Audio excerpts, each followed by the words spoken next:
Auto von Bismarck एक ऐसा character world history में जो हम सभी लोगों के लिए प्रेरणा स्रोत है। जब लाइफ में दोस्तों कभी ऐसी सिचुएशन आ जाए जिस समय लगे कि सभी लोग हमारे खिलाफ हैं, कोई सहयोग करने वाला नहीं है, इसके बावजूद अगर आपका आत्मविश्वास न डगमगाए, समझ लेना उस दिन आपको एक सक्सेसफुल पर्सन बनने से कोई नहीं रोक सकता।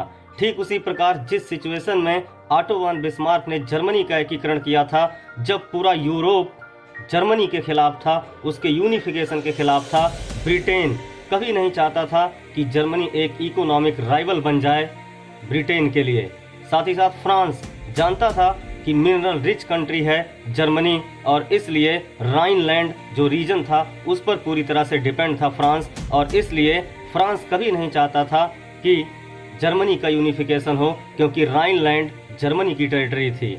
रसिया ईस्टर्न यूरोप में कभी नहीं चाहता था कि जर्मनी एक पावरफुल नेशन बने, इसलिए फ्रांस, रसिया, ब्रिटेन, ऑस्ट्रिया, यूरोप के सभी पावरफुल जो देश थे वो जर्मनी के एकीकरण के खिलाफ थे।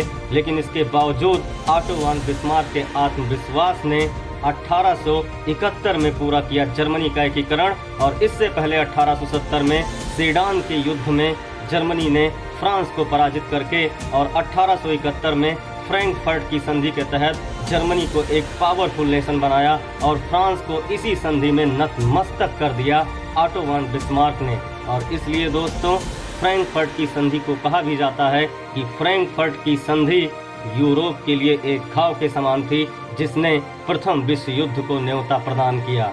इन सभी स्टेटमेंट्स पर हम लोग कैसे अपना बेस्ट से बेस्ट एक्सप्लेनेशन देंगे, इन सभी पर आप लोगों की वर्ल्ड हिस्ट्री की क्लास स्टार्ट होने जा रही है आपके इसी यूट्यूब चैनल पीसीएस जंक्शन पर। और साथ ही साथ रीजनिंग और मैथ की जो क्लास है वो भी विक्रम सर लेने जा रहे हैं। तो 5 मार्च ध्यान रखिएगा दोस्तों डेट, हम लोग मिलते हैं 5 मार्च को। Thank you everyone.